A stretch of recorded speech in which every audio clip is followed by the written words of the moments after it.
Radio guy and his sidekick. Jake, how are you? I think just white people suck. Certified love his puss, you know. Welcome to the show. You're faking cancer. Yeah. Certified pussy boy. When I was 3, I got bit by a tick in my head, and then from the time that I was 3 to when I was 16, I was in and out of wheelchairs. My name is Jacob Andrew Sharpe. This is Jake Doolittle. Yes, Jake? So you just changed the subject, but I was about to say something. That's really... So... So yeah, I'm not feeling good. I'm sorry. I'm not it's fine. Don't be sorry. I just I don't know. I just feel a lot of things and I don't know how to speak about it. And I start every podcast like this, I feel like, but it just it's every time I'm just like, yeah, there's something in me that I feel, but I don't know how to say it like a little kid. But I think I'm feeling like a little bit of a lump today. I think that's what we always say is I'm feeling just like I want to just lump out on the couch. Just lay down and face the inside of the couch, like where butts go. Yeah. And I just want to shove my face into the crease of the couch. Yeah. And just breathe in crumbs and not even like look at my phone. I just want to be in like a dark pillow. Yep. For the day. You know what I mean? Mm-hmm. It's very specific, but very accurate. Okay, sure. Perfect. Thank God. Yeah. I feel like usually when I convey my stuff, it's specific, but it usually can hit some sort of relatable thing. It was like very relatable. Okay, good. It's like when I say nutso but gutso. People are like, I don't know what that is exactly, but I hope that means like, you know. You feel it. Yeah, you feel it. You feel it right in your old ticker. The old right ticker. Right there. We got a guest today. Woohoo! Hello! Woohoo! Our first guest of All in Our Heads. Mm-hmm. How does that sound? I'm so honored to be here. Good. And that's all we wanted, Emma. True. That's all we wanted was the honor that you feel. Yes. Great. Positive reinforcement, please. Yeah. Yes. Bingo. Yeah. So, but without further ado, for episode 11 of All in Our Heads, everyone please welcome our very special guest, Emma Mazz. Hello. Hold on. You have to do it you have to hit the specific share to all. What? Are you trying to play clapping? Yeah, I'm trying to play clapping. Yeah, so you have to share it to like everyone. How do I do that? Live instead of preview at the bottom. Live? All right. Everybody, welcome for our first guest on All in Our Heads podcast, Emma Mazz. Thank you. That was awesome. You are welcome. Great. It's great to be here. Thank you. True. Now on to the next segment. Wow. That was awesome. Emma, we're not going to ask you any questions. We're just going to show you the cool sound effects that we have in Riverside. That's okay. We like having you do you know what we're all about, right? Just having a silly time and talking about being sick? Yeah. How are you feeling? What I do on a daily basis. I feel okay today. You know, got a little bit of a headache, but that's pretty normal. And why is that so normal for you to have a headache? Well, now that you've asked, I have a rare brain condition called intracranial hypertension. And essentially, my brain cannot keep up with the amount of cerebral spinal fluid that I produce, and it kind of just sits in my skull. Whoa. Yeah. I can relate a little bit to that. Oh, can you? Oh, I sure can. So you're telling me that you got a little bit of an ouch my brain moment going on there? I have one about every single day. Now, okay. For someone, Emma, who deals with things like hydrocephalus and who also has an issue with the way cerebrospinal fluid, goes through my old noodle. So maybe start us from the beginning. of how you kind of figure that out, because mine comes from a brain tumor, and a lot of these things that people probably don't know about, but I understand because I have a lot of that stuff. We both got a shunt. Yes. There we So go. how did this come about? How were you diagnosed? And what does your where does your journey start? Okay, it's kind of a long but short story. It happens in a very short amount of time, but it's still quite a story. So I had transferred to university from community college in 2018, and I was there for 6 weeks, and I went blind very suddenly, double vision for about a week. And I was dumb, and I didn't think that was a true emergency, and I did not seek emergency care. Okay, so what did you Yeah. do? I just lived with it, and I still went to class and took notes and just lived life blind. Emma. I didn't think it was an emergency. I don't know why. I So just then, didn't. when did you realize that it was an emergency? When it kept getting worse. So I was having really bad neck pain, which is common with a headache or with this disorder, but I didn't know at the time. And for about 2 weeks, I had this horrible neck pain. I took 2 bottles of ibuprofen, just trying to get Whoa. the pain to go away. Didn't work. Saw a chiropractor, didn't work. Then I lost the vision, and I was like, oh, something's wrong, but I can't miss school. I don't think it's really an emergency. So I went to urgent care on a Wednesday. I went blind on a Monday, and the urgent care person said, why don't you just come back on Friday if you're still blind? Wow. I love doctors. Doctors, yeah, they really know. They're really good at getting you urgent care when stuff's going wrong. They're really good at knowing exactly what needs to happen. And they're super chill. They're like, come in whenever. No big deal, Can I Easy peasy.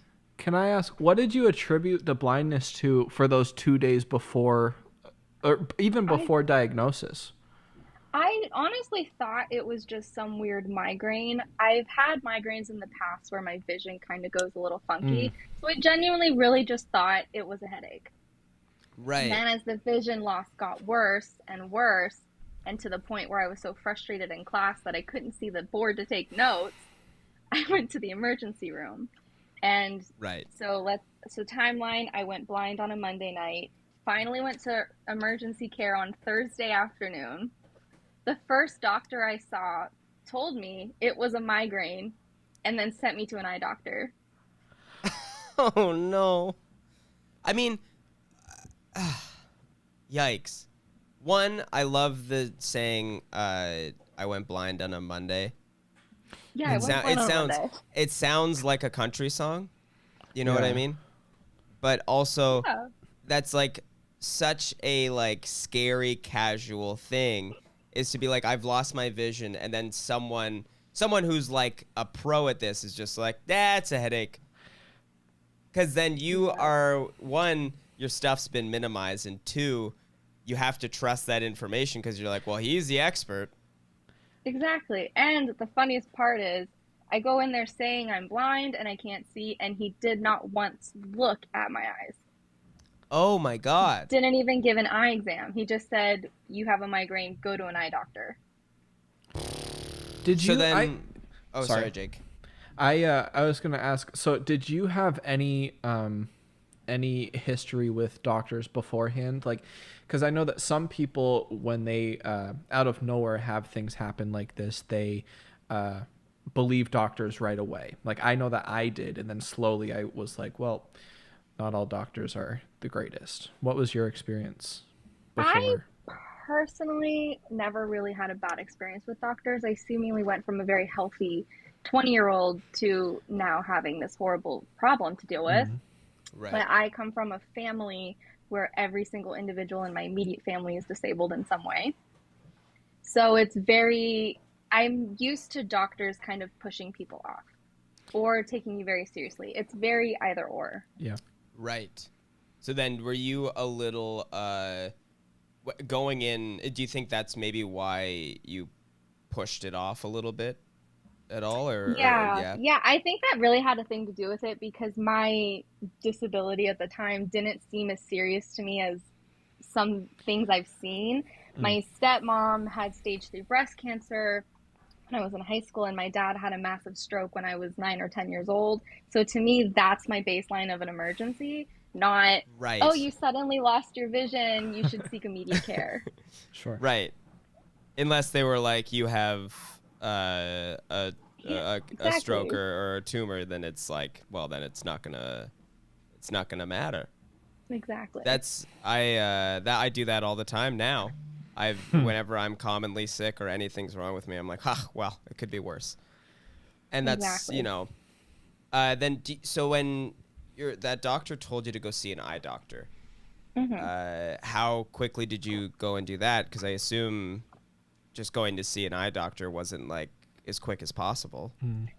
It actually all happened, like me seeing emergency care and getting a diagnosis actually all happened in the same day. Oh, So this is whoa. all taking place on a Thursday.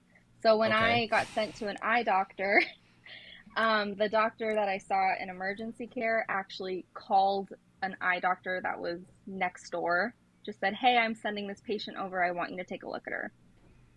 Whoa. So I went over there and he spent maybe 2, 3 hours with me performing every single exam that he could do. He took pictures of my eyes and just ran a bunch of tests. And he's actually the one who gave me a diagnosis. Right. And then what Yeah. was what was the original diagnosis from the eye doctor? Idiopathic intracranial hypertension, Okay. Which yeah, is what I actually have. yes. But what exactly is the actual Like disorder. disorder, yeah. Oh, you already So explained it. it just You already is explained that it. your Yeah. brain can't absorb the spinal fluid. I forgot. I'm the worst. It's My almost like this brain, guy has like brain issues. I don't know. I literally forget everything constantly. I do too. It's Is it okay. so then I Emma and literally then forget everything. now I know that you've also struggled with getting proper medication Yes, that's actually for something I'm currently experiencing right now. yeah. So what does that Um, kind of look like? Like when you get diagnosed right away by this eye doctor, mhm. what are they putting you on, and then what was your kind of treatment like for that? So immediate treatment, the eye doctor sent me straight back to the emergency room because an unfortunate part of the diagnosing process for this disorder is getting a lumbar puncture or spinal tap. Oh my God. And I've had 4 or 5 of those. Mm. That is a lot. Yeah. Now, for Yeah. those of the people who are listening who might not know what a spinal tap is, Yeah. A spinal tap is they take a really, really long needle and they insert it in between some bottom vertebrae in your spine. And they are extracting spinal fluid. And the reason why this is part of a diagnosing for this disease is they have to check the opening pressure. If it's too high, I believe it's over 25, that's an immediate diagnosis. Or they can be therapeutic, in which they remove excess fluid, which is kind of what a shunt does, but a yeah, shunt's going all the time. A lumbar puncture is kind of a one and done deal, and within 24 hours, the spinal fluid's already rebuilding. yeah. And now, Yeah, how old were you when you got this diagnosis and started doing this treatment? I was 20.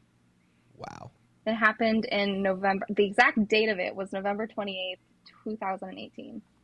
that's crazy. And so, what did that kind of feel like? I mean, as like with family members who have very serious illnesses and things like that, where you kind of like, do you think that you were a little prepared for this, or did it kind of feel like everything was just kind of happening all at once and it was just kind of, I don't know, how did that feel Yeah. at that time? Nothing really could have prepared me for that because Right. I ended up having to leave school and it was the week before finals, so I couldn't take any of my finals. Oh no. And I it was my mean, first quarter at my university, so I ended up with a zero point 0.0 GPA because I didn't have any classes on file. oh my God, you didn't have to Yeah. repeat anything, did you, or did the school help I, you out, or Yeah, the school got me in connection with the Student Disability Center, and I had accommodations throughout my entire time there. And I was able to take incompletes so I could finish the classes at a later time. Okay. Yeah, so that was really stressful, and I ended up having to go part time because I was then taking old classes on top of new classes, and it was very stressful. And also dealing with all this this treatment and getting Yeah, spinal taps and yeah, uh yeah. so then when how were the spinal taps like? Did it treat you properly or?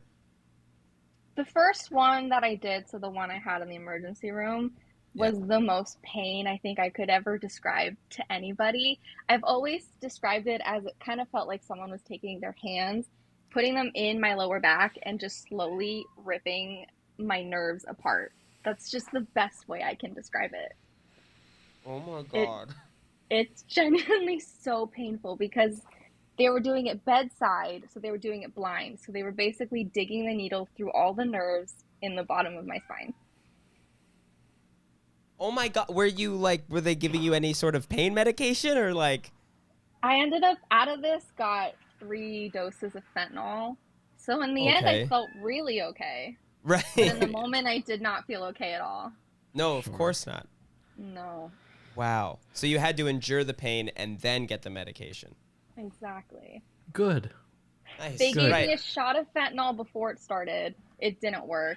So Yeah. then they had to give me one like after, but that still didn't work. And then I think it was like 15 or 30 minutes after they did the failed lumbar puncture, they then took me for a MRI. And I was like, Okay. I don't know how you can expect me to lay on my back for 40 minutes after having a needle in my back. So they then gave me another dose of fentanyl. And this is all in the same day? This is all on the same day. Oh no. It's a Oh hell of a no. day. Wow. So then, Yeah.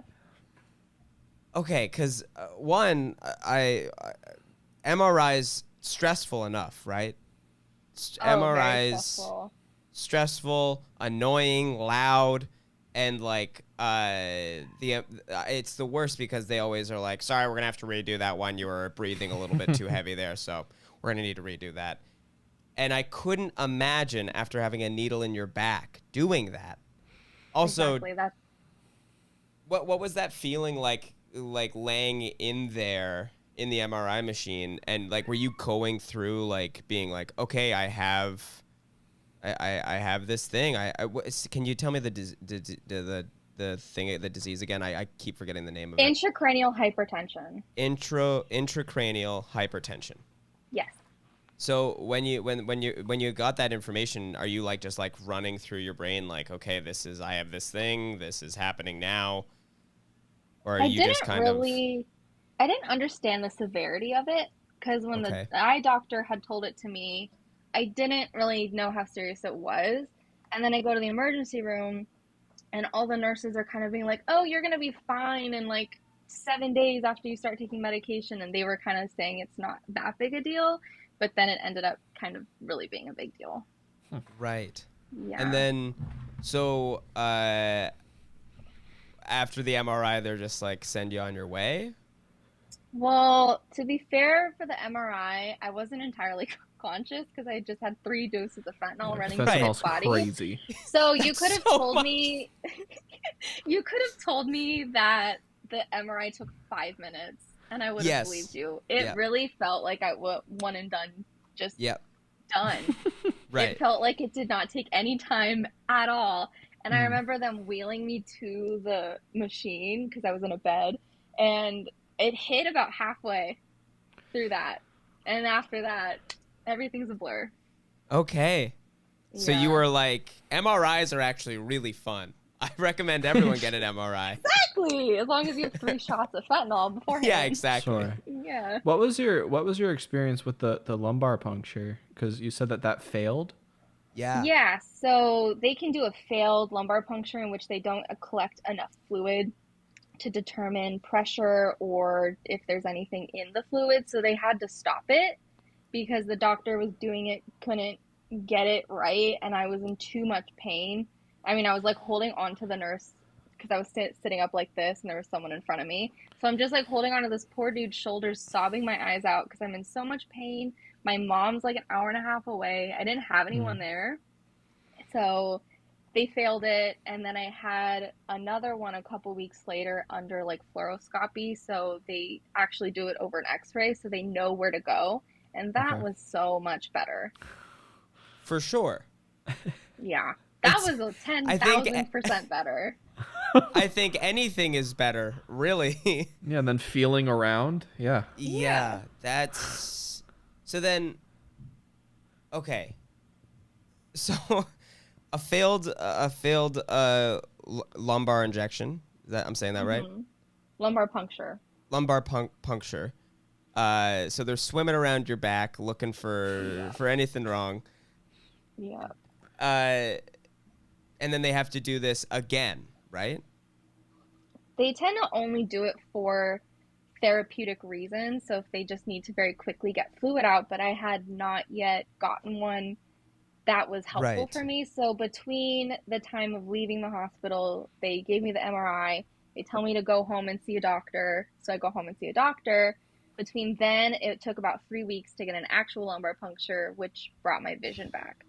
Like almost immediately. Huh. So then... Yeah. So then that was due to the cerebrospinal fluid then? That was... Yeah, so there was too much fluid, and it just kept accumulating to the point where my optic nerves actually started hemorrhaging and were completely swollen. So that's what caused the blindness. It wasn't necessarily the disease, it was the swelling of the optic nerve. Yeah. That, dude, cerebrospinal fluid's fucked. It's it made you go blind. It made me puke blood. It's crazy. That's so nice of cerebrospinal yeah, right? fluid to do that. Right? Yeah. If you got too much of it, it'll make your fucking head explode. It's crazy. What was really what it feels like too? Yeah, it does. It really does. And it's so unique though that yours affected your optic nerves. Mine affected, and because of where my tumor was, mine affected like basically my ventricles and it gave me hydrocephalus, where it was just like it was affecting, like it affected different parts of our brains. Like I couldn't speak and I couldn't remember my name. You went I blind. didn't get that serious. Yeah, but it's just a blindness. For me, I could still see. Like that's so weird that it's like slightly different versions of kind of the same thing, but it's so specific because of how the brain works. Like that's just like really fascinating. But it just shows that like I don't know, that like if I was a doctor, I'm an idiot though, and I would be like, I don't fucking know. I don't know. It could be fucking I don't know anything about the brain. You have a headache. Yeah. Well, what this disorder used to be called, I think in like the 50s, was pseudotumor cerebri, because the symptoms very much present as a brain tumor. Yes. You just don't have a brain tumor. Just your brain gaslighting you. Yeah, my brain has been gaslighting me since 2018. It has. Oh my! And these goodness. doctors have to be like, "You're crazy, dude. You're being so cuckoo. You don't have a tumor." That's so brutal. I know. So then, I know. I'm also like the idea of just being sent back and forth, like go to the eye doctor, go back to ER. Like that is already too much as a person to deal with, being in an ER and being in pain and all that. And like when you said, I'm not only am I dealing with like this lumbar puncture that went wrong, you're also dealing with the fact that you've just been diagnosed with something and you can't really see, and now you're high on drugs. Yeah. So then what did that look like when you got home after that? Like you said you went home and then, you know, you had about 3 weeks until you saw a doctor. What was that kind of period like? Like, how were you dealing with this stuff? Do you go home to your parents or? Yeah. So the night that I was in the hospital, my roommate came, got me, stayed with me a little bit, took me to the apartment. She picked up my emergency medication for me because they gave me a very small dosage until I could see a doctor. And then the next day, so this is now a Friday, my mom and my stepmom came to pick me up because I had to leave school to go like back home and get medical care. So during this time, because I've left school, it was very depressing. I was just so sad, and because I couldn't even take my finals, and Right. I love school. I really Okay. value education. I'm a big school nerd. I mean, I went to school blind. I don't know you- how much I could show. Like, I really value school. And so it was just so sad. I couldn't take my finals. I just felt like useless and worthless. I couldn't see. I couldn't do anything. It was just a very scary, sad time for me. Right. Yeah. And then what was that? I imagine there was like a wave of relief when your vision came back. Yeah, it was relieving, but also annoying because it took a really, really, really long time to return back to normal. So just because my vision came back doesn't mean it was still healthy. Right. And then,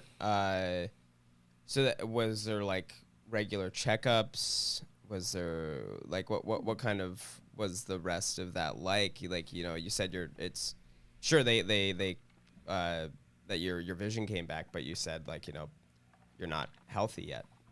Yeah, so during that time period of when I was freshly diagnosed, I was going to the neurologist, I want to say once a week, and I was Wow. going to the eye doctor once a week or every other day or a couple days. It was very like many appointments all in the month of December. It was a lot. And in December too. That's you know, that's the Yeah. holidays. It's the holidays. It's about family and love and magic. And I'm like, Exactly. I'm depressed. I can't go to school. I'm depressed. I can't do my finals. My fucking head hurts. Yeah. My fucking head hurts and I can't see. Yeah. And then, you know, so have they put you on medication yet at this time in when you're starting these treatments? What was like the first Yes. medication they put you on?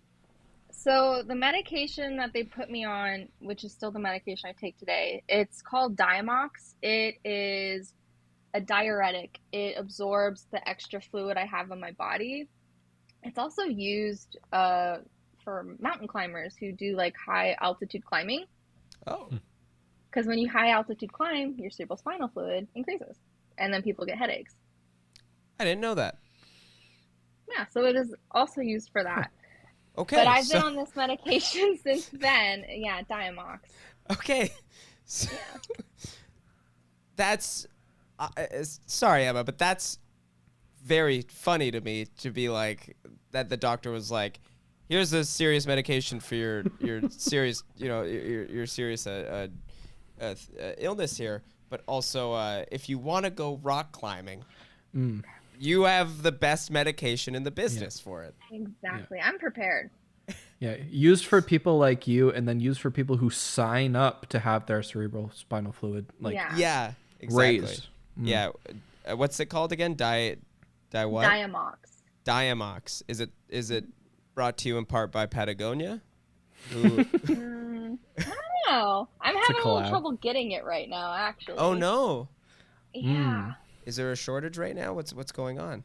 I don't know if there's a shortage, but I have taken the same manufacturer of this medication since I got diagnosed. And the last time I got it filled, my pharmacist changed the manufacturer, and it actually regressed all of my symptoms.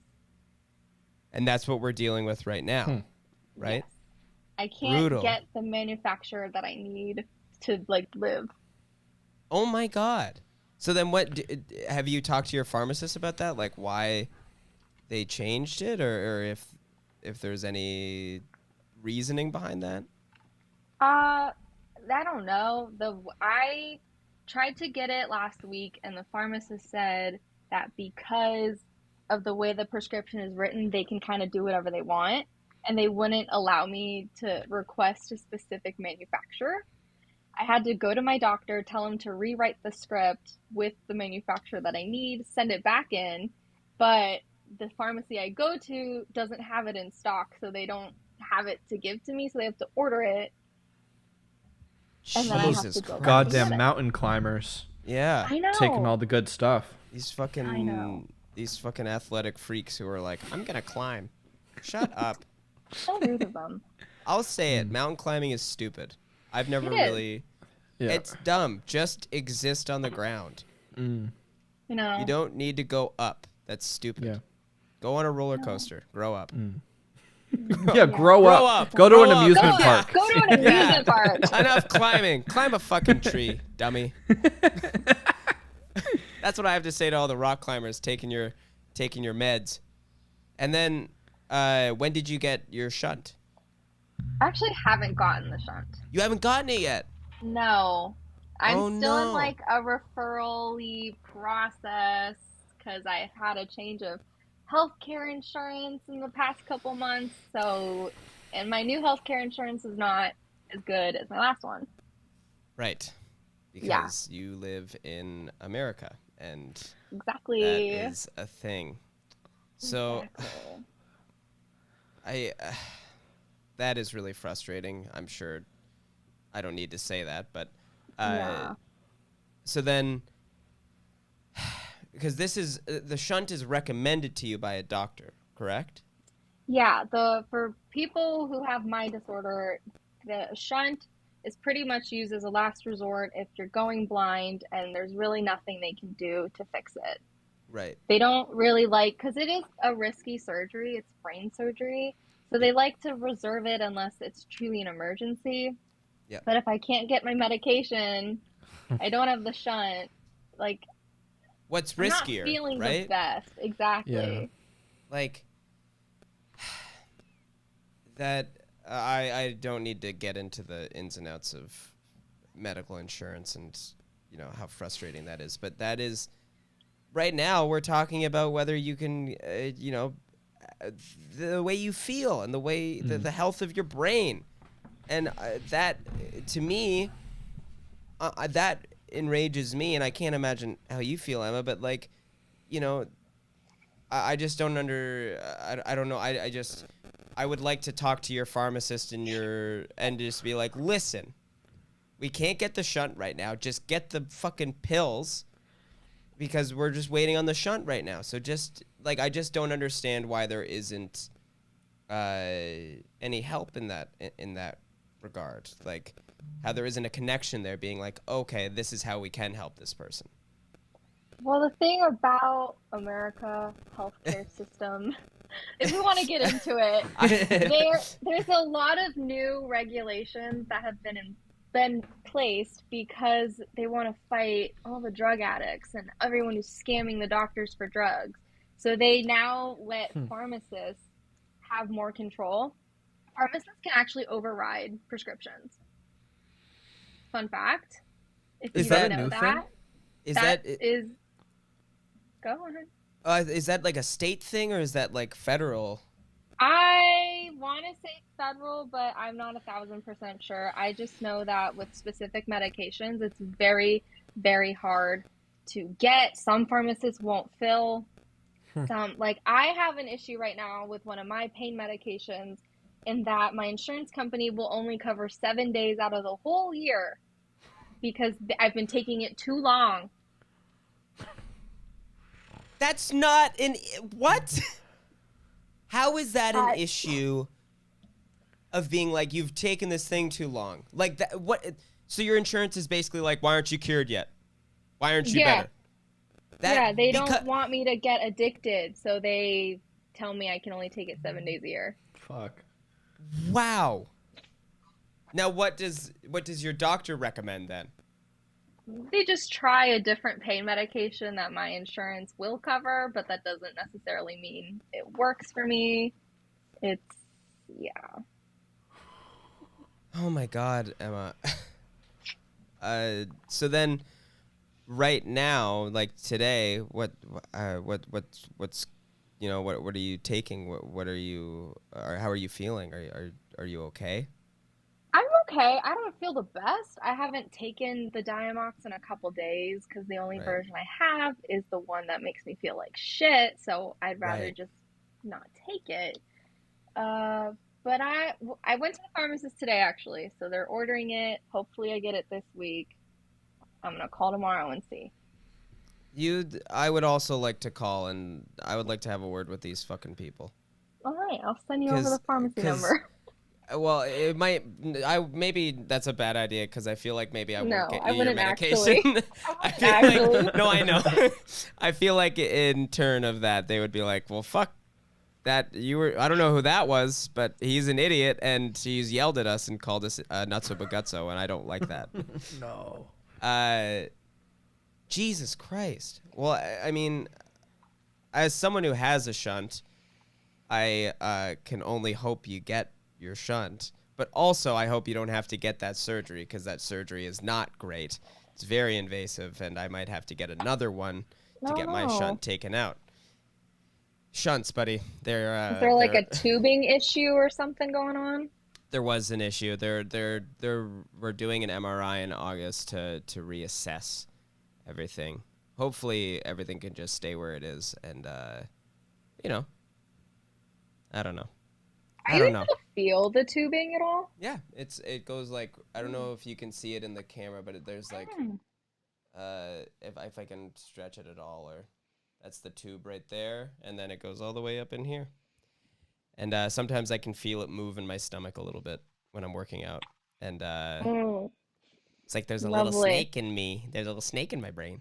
I'm like Woody, but sad. There's a snake in my brain. Are you still sleeping on your back? Trying to.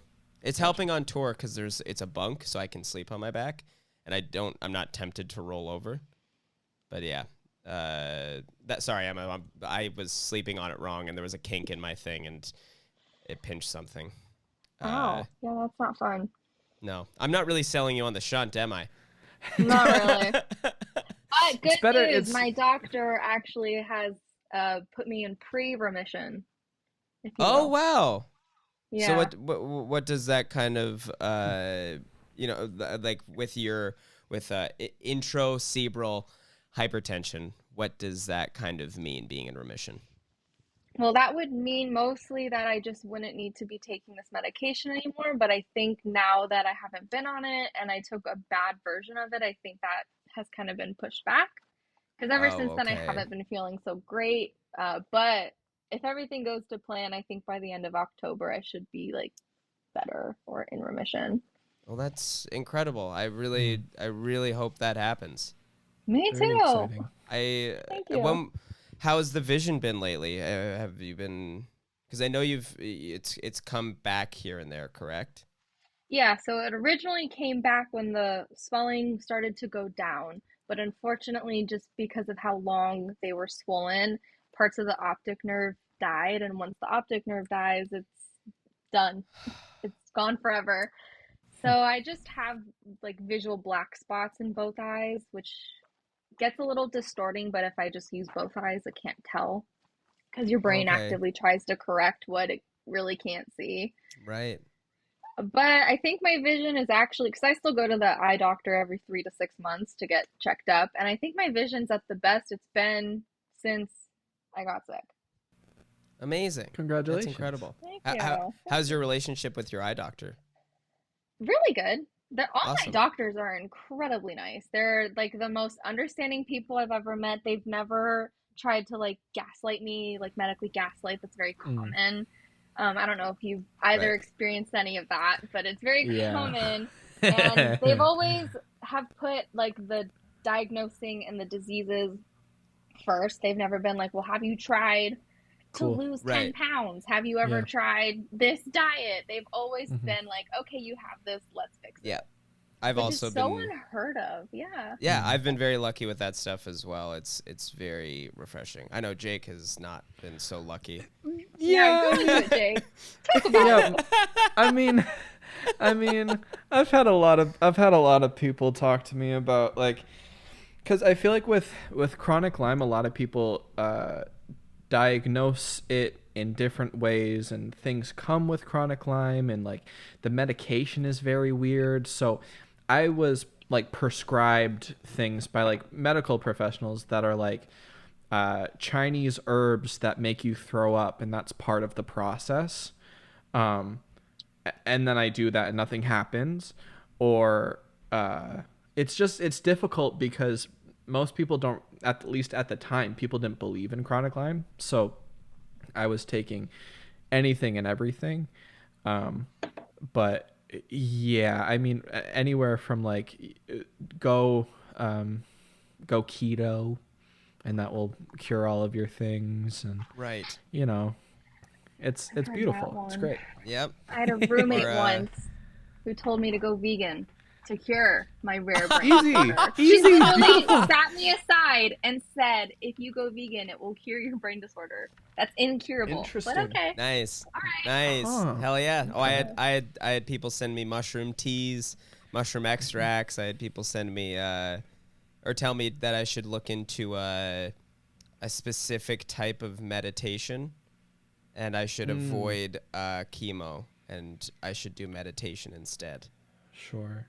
And That's exactly how that works. Yep. exactly. Oh, and I talked to my oncologist, and they were like, you know what? We didn't think about that. Do that Give it a first. shot. Give that a shot. Yeah, actually. Oh my God, meditation. Right. We totally didn't even. Yeah. Reiki. Reiki, is Rewrite for the you. textbooks, y'all. Yeah. Well, that's Yeah. what chemo is. It's just crystals.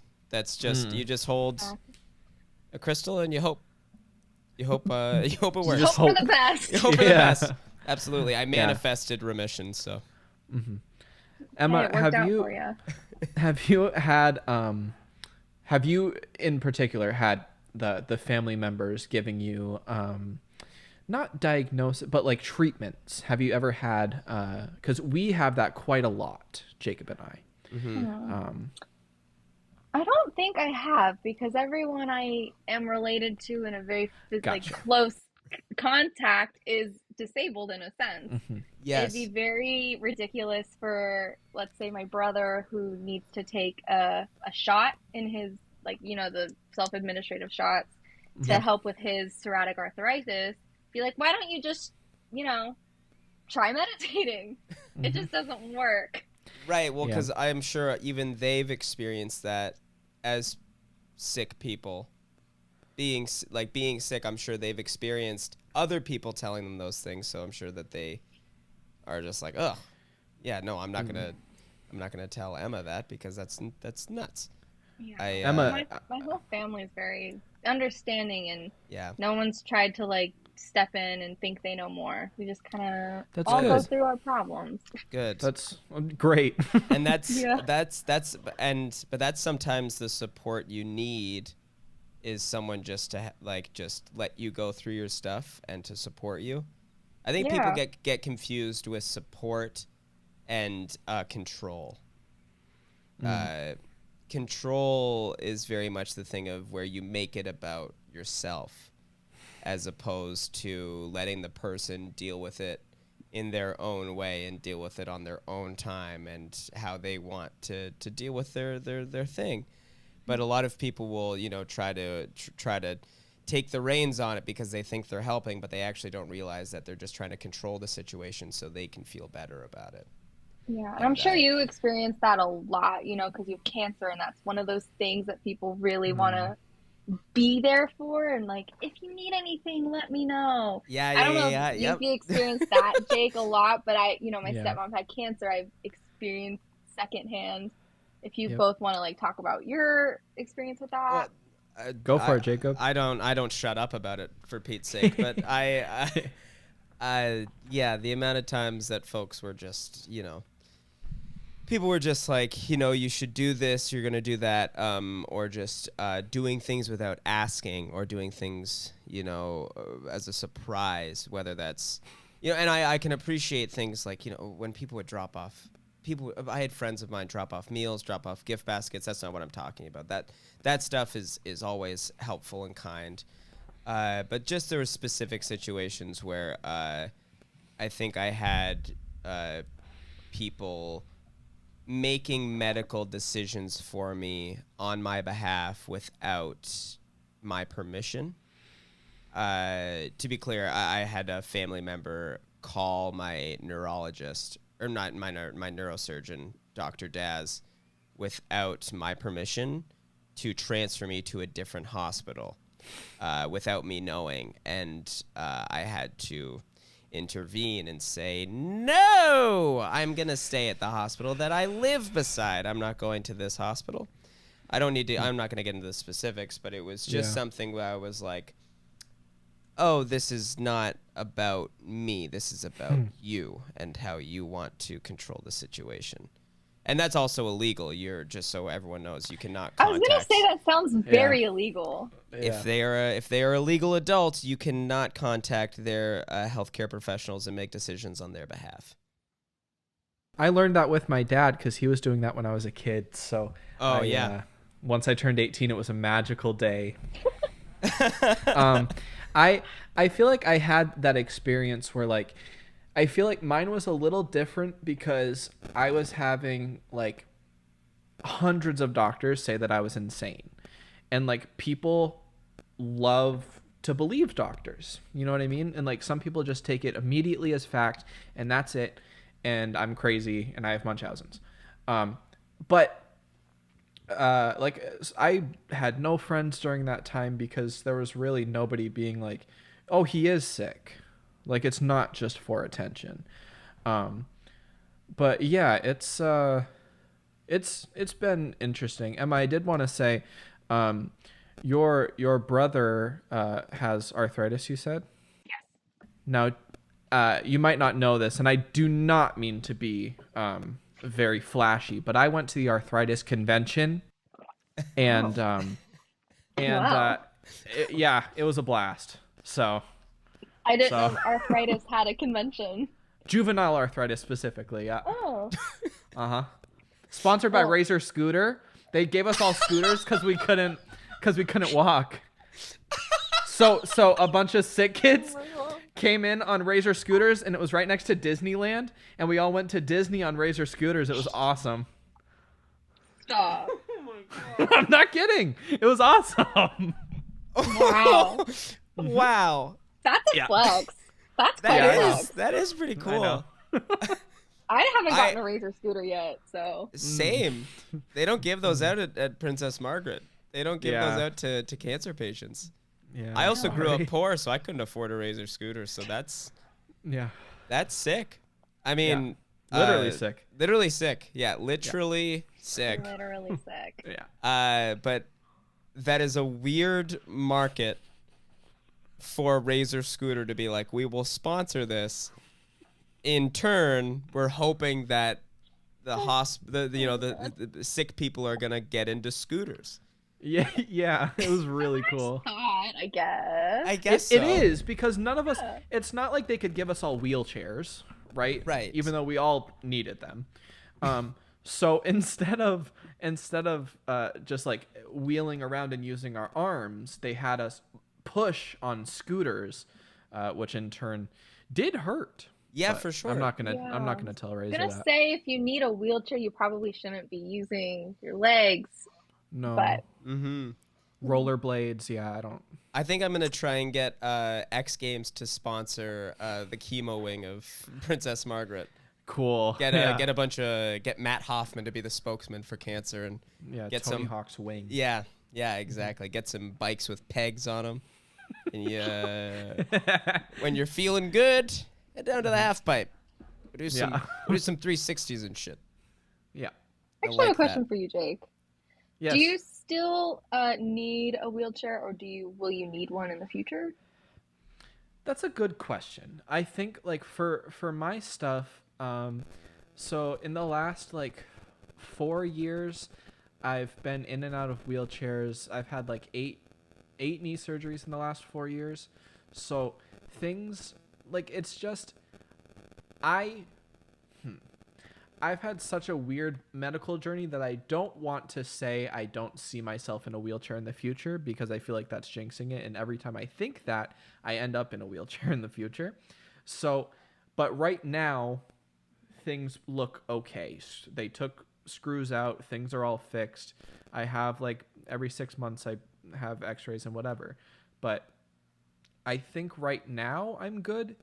But, you know, things always happen and... You know, whatever. And the need for the wheelchair stems from the Lyme disease? Yeah, so they basically, long story short, I had chronic Lyme. I was bit when I was 3. They thought it was bone cancer. They thought it was a bunch of different things, and then I got a diagnosis of chronic Lyme when I was 13. So I was in and out of a wheelchair most of those 10 years, and then I had mono when I was 14, which then prohibited the ability for me to read and write without throwing up. My brain wasn't connecting to my eyes, so then they had to fix that, and then still was being called crazy because nobody believed in Lyme. And then from there, felt better when I was like 16, and then when I was 18, I stood up, both my kneecaps snapped, and apparently my kneecaps had been broken for the last like 6 years because the Lyme spirochetes had been attacking my bones, and Boston Children's never did an X-ray on my knees. So It's horrible. they it's pretty a journey, horrible. Yeah. but Wow. it's been a journey. But all my screws are out. Here's a beautiful one. It's green. I had 12 Ooh. of these taken out 2 months ago, and I had my stepdad drill a hole in here so I can attach it to a necklace. Cool. So there's There my you little, go. I didn't know my that they little were that merch. big. Oh, they were big. I had plates that were like this big. It was Ooh. awesome. Do you get to keep those? Yeah. Awesome. Nice. Yeah. Awesome. Nice. I'm I Iron love Man. I love medical shit. It's awesome. It's fascinating. Okay. We were talking about like the idea. What was I gonna say? I had something. Hold on. I had something. It'll come back. We were talking about being like the idea of being sick. Oh, shit, I can't remember. We were talking. It was something to do with. I had something to connect to like imposter syndrome, but I can't remember what it was. But with at least all the like we were saying, like the gaslighting and just the whether it's gaslighting or whether it's a misdiagnosis or whether it's the feeling of not being as serious of an issue. Emma, what's your kind of experience with something like imposter syndrome or something like the idea of being like trying to remind yourself that this is serious and that this is your health and that it needs to be taken seriously and that you are actually in need of medical attention and help? Yeah. Well, after that, I kind of learned that you need to listen to your body and not others. You know you the best, and if you know something doesn't feel right, you should 1,000% be advocating for yourself and make doctors uncomfortable and question their authority and really Yeah. try to stand up for yourself and get the care that you need. It's sad that it has to be like that, but it's just so important to really take care of yourself and learn what feels not normal for you. Bingo. And we're not saying there's any ill will against medical professionals. They're trying. You've had great experiences. We've all had great experiences. We've all had bad experiences. But you're 100% right. Any information you get, you have to take with a grain of salt and listen to yourself. That's perfect. And actually, speaking of sort of advocating for yourself, we have a question from a lovely viewer named Maxine.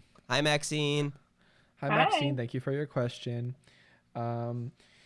Maxine says, thank you for these honest conversations. I'm really interested in the mind-body connection. And then Maxine talks about their experience with health. And then after a near stint with death when I was 21, I finally got the care I needed. And I'm, for the first time in 6 years, able to eat food without an IV. I know these issues were caused by trauma, but the physical toll they took on my body is immense. I was wondering if you could both speak, or all three of you, speak on your experience with medical professionals and how you validate and advocate for yourself. And you in a context where you're surrounded by authority who think that they know what you feel better than you do. And also how doctors are very quick to ignore any mental problems or the relationship the mind has on one's health. That's one, Maxine. That's an incredible question. I'm happy to hear that you are not needing an IV to eat. That's right now. That's for every meal. That's incredible.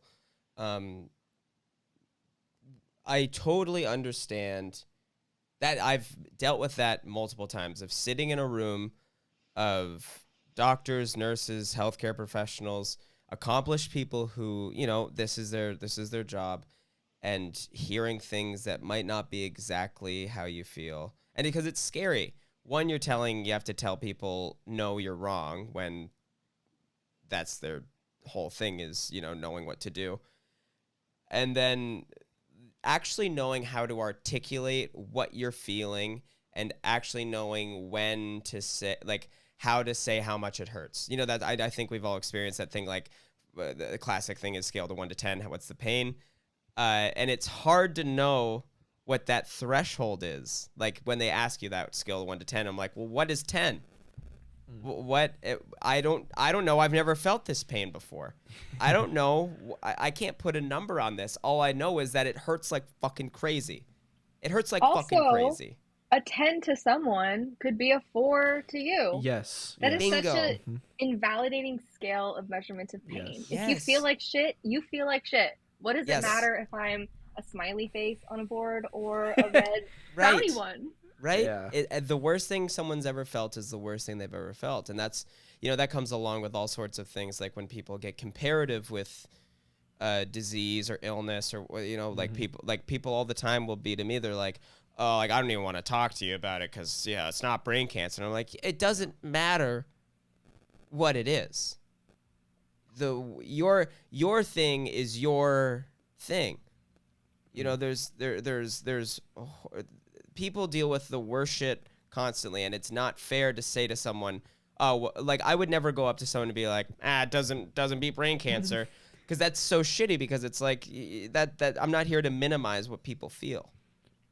And it sucks that we have to describe the way we feel comparatively to other things. Yeah. But I guess also, like, if it's the worst thing you ever felt, say 10. I'm very much, when I am in pain, I will say 10, just to be like, it's 10. It's bad. I'm worried. I'm scared. I don't know what's going on. It's 10. And I think that's the other thing too, is be as honest as possible with exactly what you're feeling.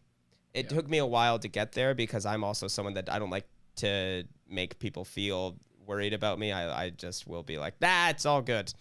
And that's not a good thing to do. Do not worry about burdening healthcare professionals with what you got going on. That's what they're there for. Be fully honest with where it hurts and how much it hurts. And also, if someone is telling you something that doesn't seem right, don't feel uncomfortable about, one, checking yourself with whatever the information they're giving you, whether you're checking online or checking with other people. But also, don't feel bad. Don't feel scared to tell someone they're wrong. At the end of the day, they're not the person who's going to be affected. You are. So I would rather save a healthcare professional's feelings to advocate for myself in the long run. Because whether I'm wrong or they're wrong or whatever, I would rather have tried to advocate for how I feel. So you are always the priority in those situations, I guess. Exactly. It's kind of shitty, again, that has to be this way, but if you're finding that medical professionals aren't listening to you, document everything.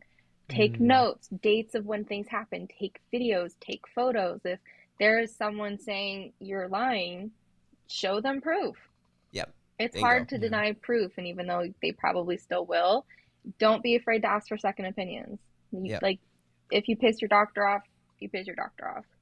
Exactly. You're more important. Your life and mentality and safety is going to be the most important thing at the end of the day. Yep. Bingo. Absolutely. And also, if your doctor does get pissed off, then they're not the doctor for you. Bingo. Doctors are not Exactly. supposed Bingo. to. Yes, That's not what they're supposed to do. They're supposed to be. I can't remember the word, but not. Doesn't matter. Doesn't matter. My grasp of the English language doesn't fucking matter. You're right, Jake. Yeah. I remember like I recorded everything on my phone when my doctors were telling me anything about treatment. I have audio files on audio files of just, and then also when they're, because doctors don't talk normal. They talk in medical terms. They talk normal. They don't talk. They don't talk good. They're not as silly as. Good. They don't talk good. They don't. They're not saying nuts but gutsa or for Pete's sake or G's to B's or nothing of that good stuff. But they're not. They're saying things that they're saying words that you might not have. You've never heard before. So Emma, you're 100% right. Record everything if you can. And then later listen back to it and research things that you don't understand. And, just because something's recommended to you, again, does not mean that that is the correct treatment. Doesn't mean that it's the correct diagnosis. It doesn't mean, I'm not saying, don't trust anybody, but, take things with a grain of salt and make sure that it is 100% what you need and what you want. One more final piece of advice and advocating for yourself. If a doctor is refusing to give you a test, make them put it in your records. Say that you want it documented that you refuse to give me this test, because if it ends up coming back that test could have done something, that's tied to the doctor now. Wow. I've never thought about that. That's a really good idea. And that's true, because anything that is not your decision, that should be put on record. Absolutely. Wow. Yeah. Holy moly. Super important. Super important. Yeah. Super important. That was a Super really good important. question. Thank you, Maxine. Yeah, thank you, Maxine. Can we do one more? Yeah. I think it's a pretty quick one. Em, are you cool This with that? one's Yeah. Hell yeah. cool. This one is from Emma. Hello, Emma. Hi, Emma. Hello, other Emma. Other Emma. Emma says, I'm 19 and trying my best to make it through college as a narcoleptic and someone with long COVID. Whoa. How do you stay productive when dealing with symptoms, depression, exhaustion, etc., and not fall behind / get overwhelmed by work? Thanks. I can talk on this. Hell yeah. It takes a long time to figure out your work schedule when every day sucks, because you don't want to like it's the worst. Trying to come up with like how you can be productive while feeling your worst is a horrible experience. Mm-hmm. But it does have to get done at some point. And like, so when I was really sick, or even like in between surgeries and all these different things, like just sitting down and taking time to say like, okay, this is like having limits for yourself when you are feeling sick, listening to yourself. I definitely pushed myself way too much when I was sick, because I would sleep throughout the day and then work till like 5 a.m. because I needed to get shit done. Don't do that. Listen to your body. If you need to get shit done, but you can't, like physically cannot, then like, and if your employer does not understand that, then there needs to be some sort of conversation had, because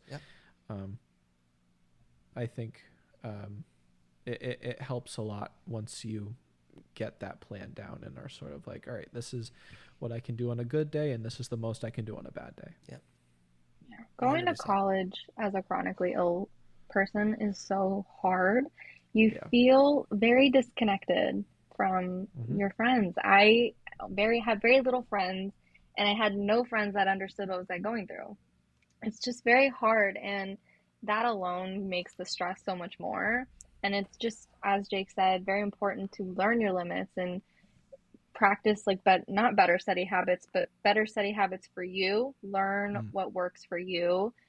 I, in college, took full advantage of my school student center for disability and got those accommodations on file. And if you haven't done that, that should be one of the first things that you get around to doing. I highly advocate for any student to do I seek agree. that type of resources and being very honest with professors and your employer. If that's Yeah. a job, if you have a job, be very honest, and that is scary. Because you don't know how people are going to react, but you need to get it out there so they can try to understand what you're going through. And if they don't understand, then again, there needs to be some sort of change. Yep. 100%. I went back to work way too quick after after I finished treatment, and I burnt out really quick, and it was I went back to bartending, and physically I was destroyed, and then I was trying to do YouTube, and I'm also, just as someone to anyone who deals with struggling with ADHD, procrastination, anything like that, especially while you're also dealing with another illness, that is something where I know the pressure of needing to get something done, and the pressure of feeling like you need to be productive, and the pressure of feeling like everything needs to happen now. And yes, work, school, everything is important. I'm not telling you not to avoid things or to push things off, but I would rather push something off and procrastinate to get the sleep I need, or to get rest I need, or to get or to just do whatever I need to do physically, because at the end of the day, that is what's going to keep you alive longer. And the idea of needing to be productive and needing to dedicate your life to something is absurd to me. I value my life and my health much more than I value anything else, and I think it's very important to take care of yourself in that regard, because work, productivity will always be there. There is always going to be work. There is always going to be another day where you can get that thing done. That being said, I am a pro at pushing things off, spending all night editing a video, and then crashing for 3 days.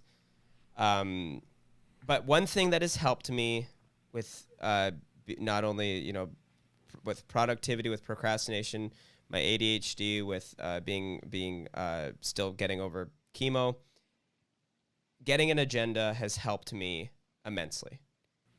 Eilish helped me with getting more on track with my stuff. Writing tasks down and crossing them off it's so simple, but it is the most important thing in my day, where I get to do something, cross it off. That is and I have little pink highlighters, so I get to go. It's all pretty. So that's something that helps me specifically is organization, because I'm terrible at it, and it also it helps me pencil in times where I get to go. I'm going to do this, and then I'm going to take a nap. I'm going to eat, and then I can get back to my stuff. So I'm even to the time of okay, now I get to not think about anything. This is when I get to go on my phone, and this is when I get to lie down, because that stuff is just as important as your work. So schedule in some time for you.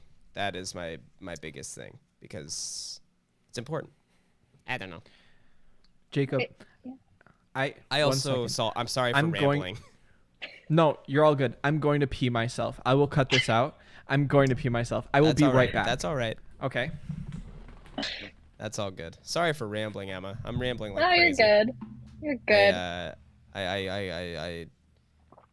I just the old noodle is just not where it used to be.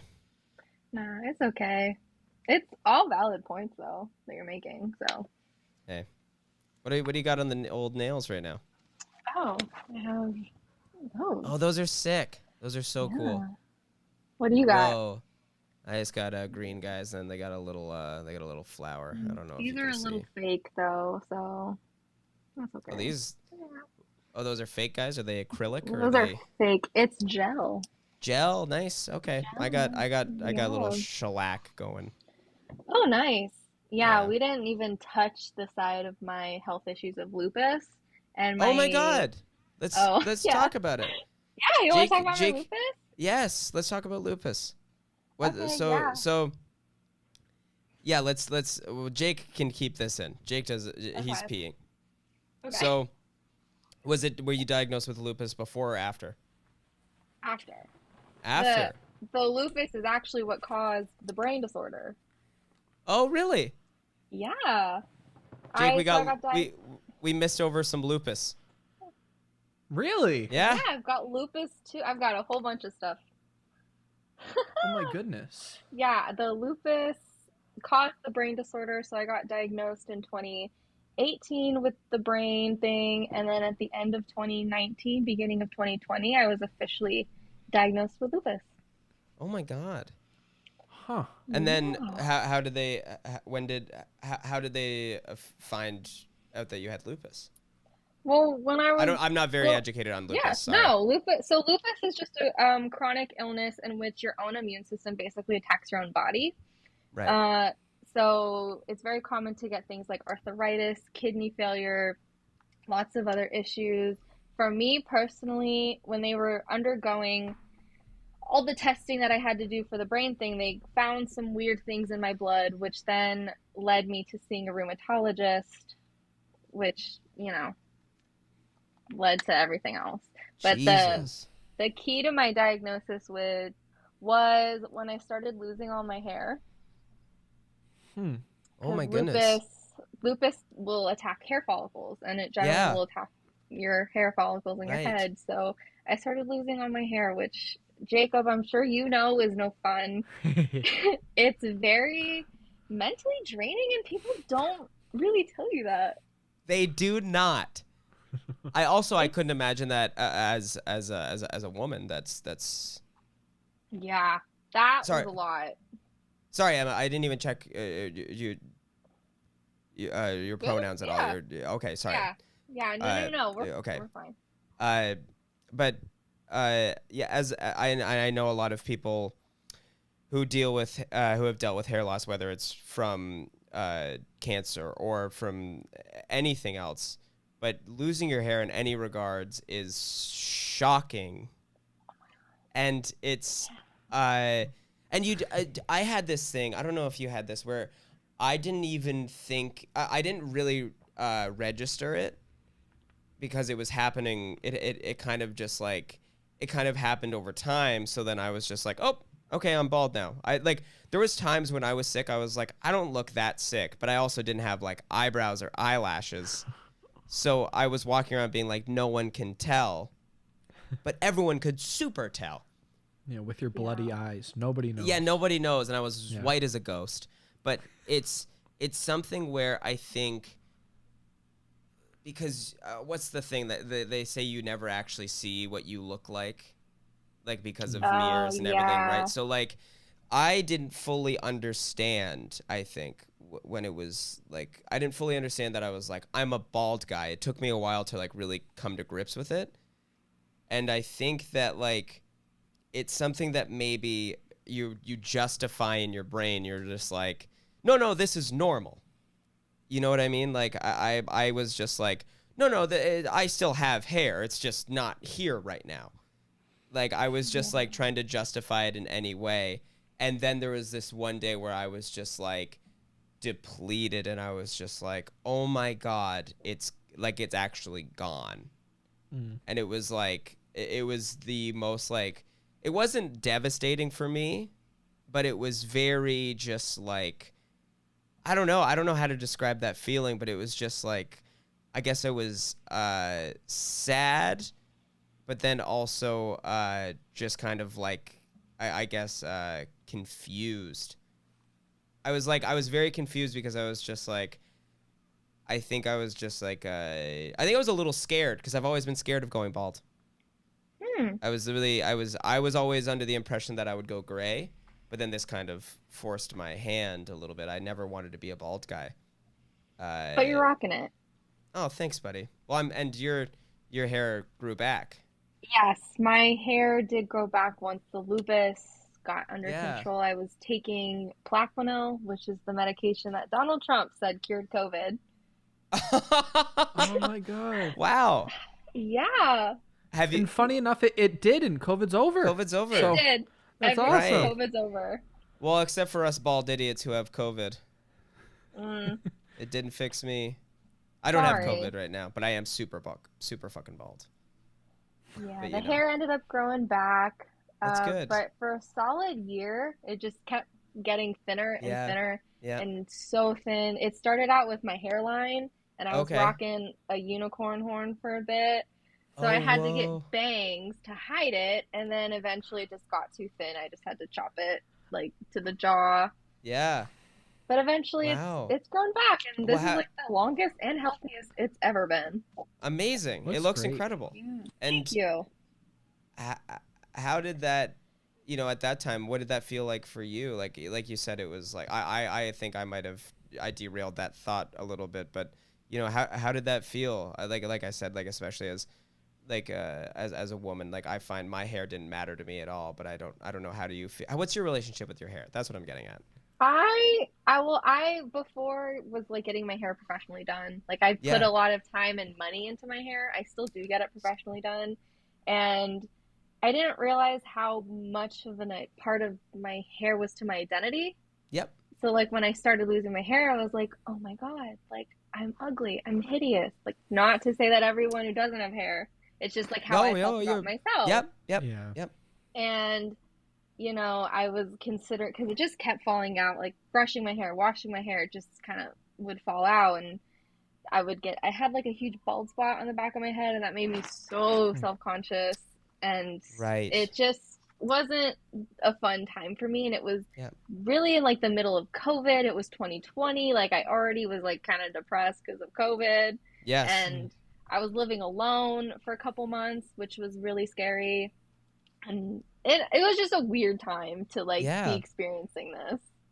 Well, and then, on top of a global pandemic, being in your house, feeling depressed, you have lupus, you have intracranial hypertension, and you're losing your hair. Exactly. That Yeah. is it's okay to go, this fucking sucks. It fucking Because- sucked. It really Yeah, it did. fucking sucked. And then, what were other symptoms like for lupus, or other symptoms right now? I got really lucky in the fact that they caught my lupus as it was forming. Wow. Because they had caught it when I was getting diagnosed with my brain disorder, the lupus was starting to get active, and that's when they noticed it. It wasn't serious at all. So when I started it was serious, but when I started Yes. treatment, it Such a calmed chronically down ill to- person Yeah, thing to say. yeah. it's just not that serious. It wasn't that serious. It's just lupus. Yeah. It's just lupus. But yeah, when I started the medication, the symptoms kind of just settled. It was mostly my hair that was falling out, but I still have some lingering side effects. I have, I don't know what it's called. I think I always say Raynaud's disease, when essentially my hands have improper circulation to like temperature. So I yes, have that. I have that too. From yeah, chemo. so when it's super cold, my hands turn blue, and Yep. when they're super warm, they turn red and swell and burn. Yep. Yep. All right. Hell yeah. It's do you Yeah. ever like cramp up at all?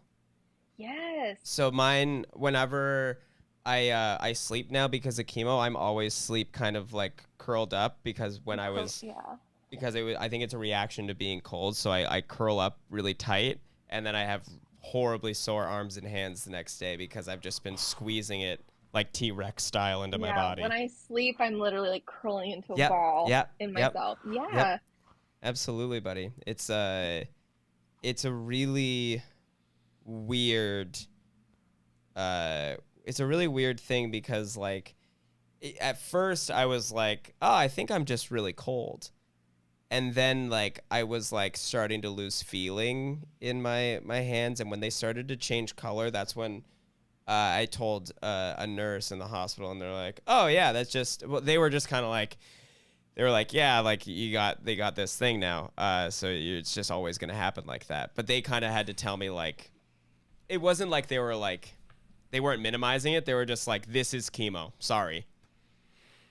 And it was, and then I something that's really helped me is slippers, wool socks, and do you know what? Have you ever gotten those like the hand warmers? They're like little like when you crack them, they like heat up. I use those all the time. They're awesome. They're awesome. Well, a fun side effect of the lupus is not only having an irregular response to temperature, I'm also anemic. Yep. Yep. So I had to do iron transfusions a couple weeks ago, actually, through March through May. I did Right. iron infusions. I've never had an iron infusion. What are those like? Well, there's different kinds where you could do a slow drip over a course of 4 to 6 hours, or you can do faster ones.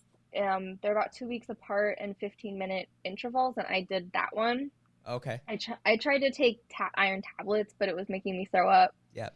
So I did the iron infusions instead. I've noticed since then I'm not as cold, but to be fair, where I live, it's 100 degrees. Right. So it's hard to say. Yep.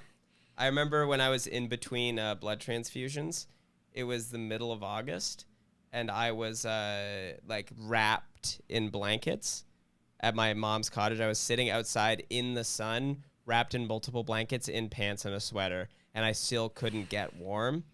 And I remember thinking like, I was like, oh, I think this is like forever. And I was dreading winter. Luckily, I got another blood transfusion, and now I'm somewhat regulated because I think it was an issue with my hemoglobin. But that feeling of not being able to get warm is like almost scary. Yeah. Because it gets to the point where the cold hurts. Yes, it literally burns. Yes, it's terrifying because you're like, I'm actually losing feeling, and now it's starting to feel like that like it's on fire. It's so cold, it's hot, and it's so weird. Yeah, at work, it's an office, so they blast the air conditioning all year round. So I have a blanket at my desk. I've got a heater under my desk, and I've got the hand warmers, and everyone else is like, "Why are you so cold?" Yep. I don't know. Yep. I don't know. It's because my blood sucks. My fucking blood sucks. I don't know what's going on. Exactly. And did you guys ever? I remember when I was dealing with like being anemic and stuff. I would just eat red meat. I would just eat steak constantly, like when it was at its worst, because they were like, we need to get your hemoglobins up. So like, if you can eat bone broth and eat red meat, that would be awesome, because they were just like, just get blood in you somehow. And but it was so weird having like, I remember I would have like Curtis over, and I would just be eating plain rice and an unseasoned like super rare steak, and it was like it was gross, but I was just like, these are the only things that I can stomach that will help me. Did they never want to go through an infusion process with you? No, they did. It was just while I was waiting for an infusion. Got it. But yeah, I never did the iron infusions. They just straight up just gave me plasma and blood because they were like, the iron's not good. They were like, you're way past iron. You need new blood. Like, you need real help. I needed. Yeah, it was not good. I was gonna say, according to Emma's old roommate, the meat was the problem. Exactly. Oh right. So yeah. So we shouldn't have done that. I shouldn't have done that. I should have. Yeah, I should have gone vegan. I should have gone vegan, and I should have had more of those mushroom teas that everyone sent me. Exactly. Yeah. Modern medicine knows nothing. I know. No. Idiots, man. Idiots. Don't listen, and I'll be the first one to say it. Healthcare doesn't work. Eat dirt, and pick up rocks, and hope for the best. That's what I would say. Mm-hmm. That's great advice, honestly. Yeah. Yeah. We're all about misinformation here on the All in Our Heads Yeah. podcast. You don't have to worry about insurance covering your mushroom teas. So- That's for sure. So Emma, where are you now with your lupus? Lupus is stable. I just saw my Okay. rheumatologist, I think on the 1st, and she Nice. said everything looks really great. Everything's stable. They're not concerned about anything right now, but just, always keep an eye out for symptoms. Amazing. Yeah. Amazing. That's good. I'm really happy to hear that, buddy. I hope Thank you. I hope that the medication is solved with your pharmacy. Thank And you. if- I'll have to give you an update on that when I Yeah. have one. You let me know, because if they're dicking you around.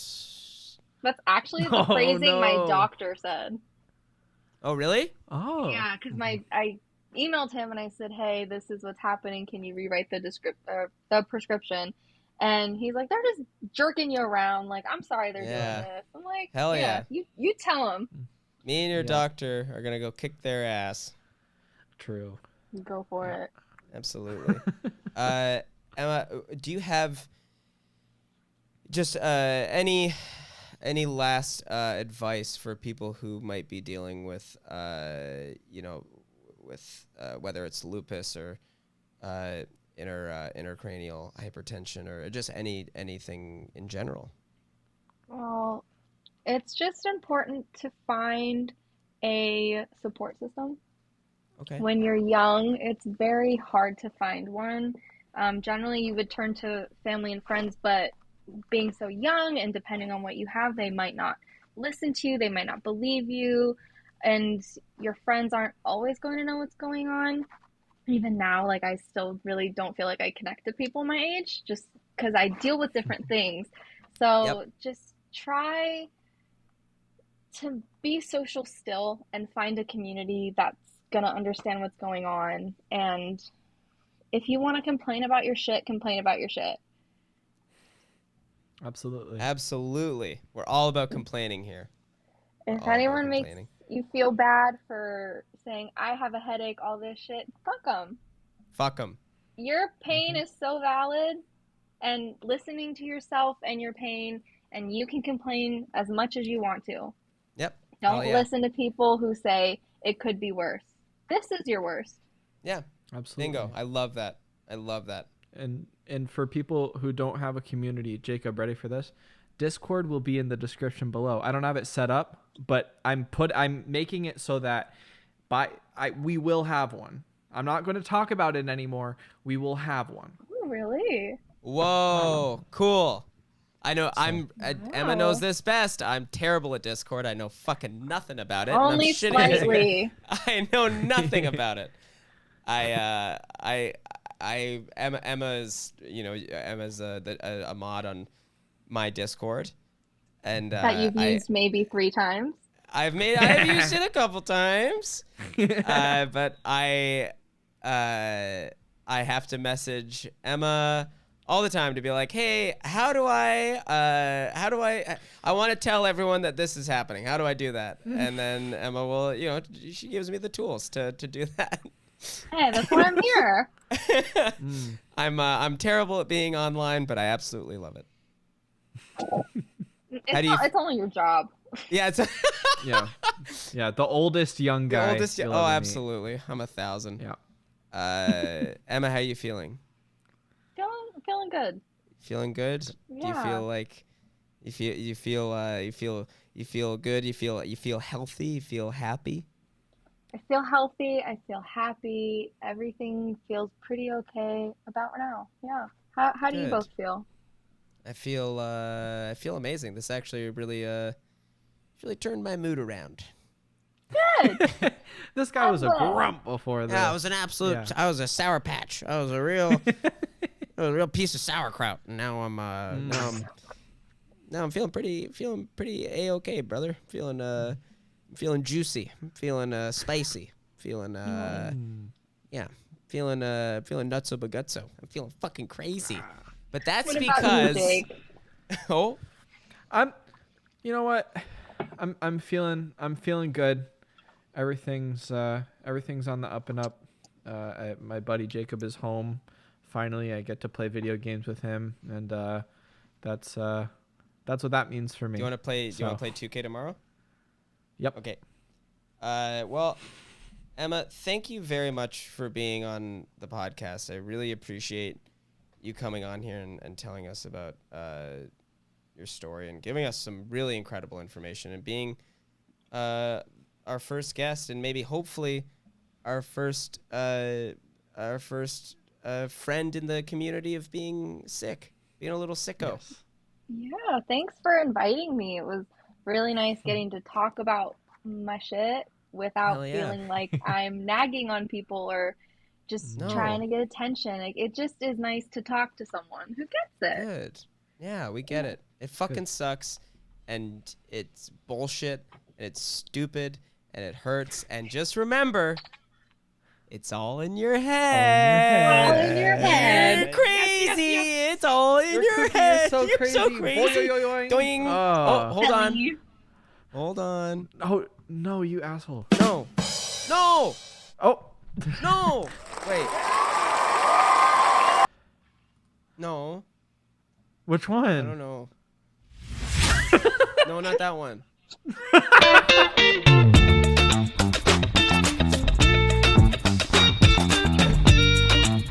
Oh. How about that? That was a nice little tune. That was awesome. Yeah, that was That was something, really right? cool. Hell yeah. Wow. All right. Well, that was a blast. Thanks for being on, Emma. You're the best. Yeah, thanks for having me. Thank you, Emma. All right. Just join the Discord. Go follow Emma. All this. Or do you want me to put that in there, Emma? Are you cool Yeah, with you that? can go for it. Go check out Emma on Instagram and Twitter. All the stuff will be in there. She's an absolute delight on Twitter. She tweets hilarious stuff. She's I've known Emma for so long, and I'm so happy that that you're my friend and that you're getting better. And you're the best. Well, thank you so much. Welcome. I appreciate that. You're the best, buddy. Okay. Okay. Okay. Bye. Bye.